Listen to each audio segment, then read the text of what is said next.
Man, oh man, console players, seems like you guys can never catch a break. Today's video has got it all from console players getting the bad end of the stick and streamers feuding about Twitch rivals over some crazy rule bending stuff. But yeah, I know console players were not wanting to hear this from Respawn. Don't forget to leave a comment down below, leave a like on the video, and subscribe to the channel if you guys want to be entered into the heirloom giveaway. This will be finalist number 7, but from finalist number 5 and 6, one from Facebook and one from my last video, is Brian Sandoval and Charlie Dietz. You guys know the drill. I'm taking all these finalists, putting their names in the wheel and spinning it, and whoever wins the heirloom. We're still picking a few more finalists, so you guys can enter in this one as well by commenting. Make sure you're subscribed because I'm only picking people that are subscribed. So quick little update to put this out there. Respawn just released this 45 minutes ago and said Apex Legends Mobile is coming. Starting next week, a limited regional launch for iOS and Android will be available in select countries. For players in other regions, we'll have more to share in the coming weeks. Now, as cool as that sounds, it's kind of old news. Although it's technically new news, basically it's the same concept of the beta of letting certain countries play at a certain time and letting them test it out, except it's not the beta anymore. It's actually the full game. And the only regions that are going to be allowed to play right now are Australia, New Zealand, Singapore, Malaysia, Philippines, Indonesia, Mexico, Peru, Argentina, and Colombia. And considering most of you are United States, Canada, and United Kingdom, that's not you. All right, so let's jump into it. First things first, yesterday I got on and I was so confused as to why there was a 51 gigabyte update. Well, apparently it wasn't just me that had this 51 gigabyte update, but it looks like everybody did have some type of an update, but not everybody's was 51. Most of you guys told me you guys had like a 600 megabyte update or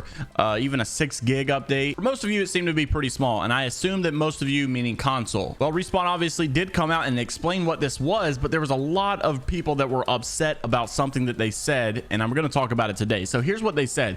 We just pushed out an update for Apex that includes a fix for the following. Pay attention close. It says Bloodhound's prestige skin challenges resetting, so it's good that they fixed that. Enabling the lever penalty for control, good that they fixed that. Certain Bloodhound stat trackers not working, obviously that's a plus, but pay attention close to this. The first of several updates to address the FPS issues on console. So for some people, I saw that they actually said, hey, I'm actually getting 55 60 FPS on console now. It looks like they fixed it. But for other people, and I mean many other people, were commenting under this saying this made it even worse. Niceweek even replied under and said, anyone else getting a lot of freezing now? Not sure if it's just me. Love you guys. And he says my game is chalked after this update. So apparently this made it way worse. Obviously he's on PC, and a lot of people were even saying that they're starting to get blue screens of deaths now on PC because of this update. But the console players are upset because look, they've missed out on like this entire event and they still don't have a final set issue fix for these FPS issues. They're coming out with several updates, and who knows when those will be. By whatever time it is that they pull out these updates, you know, control mode will be probably gone and ranked will be over, like maybe even halfway over. Unfortunately, console players have gotten the really bad end of the stick, sitting on the back burner for so many weeks now while they address these issues. And I understand, you know, obviously they're trying to fix it. Casual console players are the majority of the player base, so I know that they're not just letting it go by, but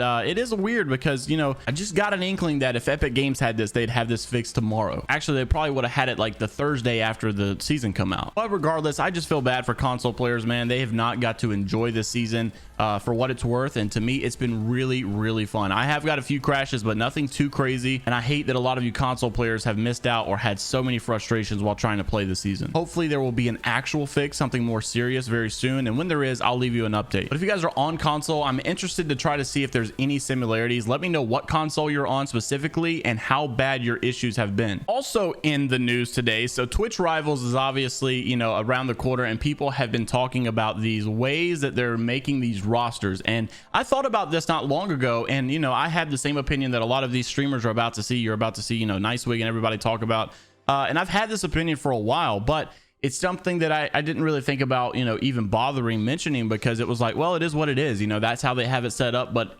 basically it's been this way for so long where it just kind of felt like it wasn't really a battle of the content creators or anything. I kid you not, I played in the Juke Bowl one time and it was supposed to be one female player, one content creator, and one pro player. And this is not to shame anyone or put anyone down, because I really like this guy and I think he's an amazing player, but he is a literal pro. His name is Hackaloo, Mr. Hackaloo, and they call him Hack, but they actually qualified him as a content creator when he was streaming to like 2 viewers. Now, obviously there's nothing wrong with only having 2 viewers, and technically he is still a content creator, but we all know whenever we hear those rules, hey, you got to have 1 pro, 1 female, and 1 content creator, the content creator you're thinking of is someone who's not like that good. He's probably pretty solid, but not a pro. This guy is a literal pro. He's on a pro team, and it's more of a way to sneak around the rules to get an extra good player who can qualify as that content creator, even though, you know, he's not known as a content creator, he's known as a pro player. An actual balanced team for these rules. Sounds more like, you know, Imperial Hal, Mulvana, and JMeyels, and then, you know, like say Alreleli, iLoot Games, and Lulu, or Candy Roo, Reps, and Peach. I don't know. Even Rogue obviously is a much better player than Candy Roo and myself and whatnot, but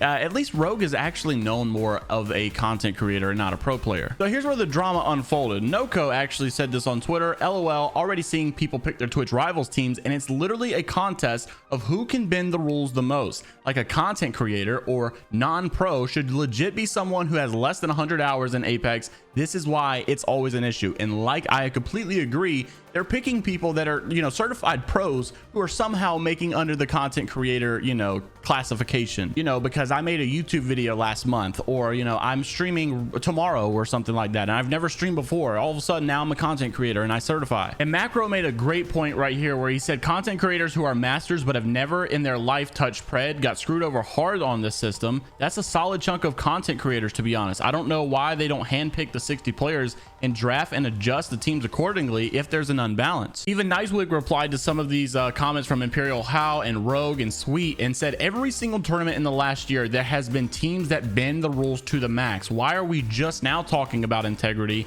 At this point, let all pro rosters play. And honestly, they all make great points. Yes, they are bending the rules to the max, and there are some people that apparently are actually not even following guidelines. But you know, why are we just now talking about the integrity after all of this time? I don't know. It's definitely a touchy subject, so let me know what you guys think down in the comments below about it. And moving on to our golden nuggets for the day, or our golden nugget. This one is coming from Samantha with the P. That's a joke because I messed up his name a long time ago. First off, I thought it was a girl back in the day. Then I found out it was a guy, and that it's not even Samantha. I don't know where I found the extra N, and I still don't know how to pronounce it to this day. But anyhow, dude, this guy got 6,000 likes on this video. So Loba can now cancel Wraith and Ash portals. This was actually him playing in the firing range. Take a look at this Twitter clip. You're gonna have to start doing this in your game.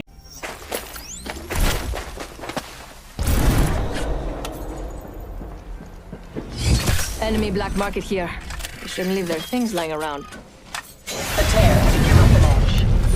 Setting up shop. So that's going to be it for today's video. Make sure you guys leave a like on the video and subscribe to the channel and comment down below if you guys want to enter into the heirloom giveaway. Also, I want to let you guys know that the 1v1 qualifier number 2 was supposed to be this Saturday, and it still might be. However, I found out and realized I have a birthday party to go to for my nephews, and I won't be able to be here and stream it. So they're taking a vote over in the Discord and whether or not you want to play it without a stream and play it normal time, but it'll only be 32 teams because I won't be able to be here to help, obviously. Or we can postpone it till Sunday at 2 Eastern, and I'll be able to do the stream. We'll be able to do 64 teams and whatnot. So make sure to go join the Discord and go vote on that.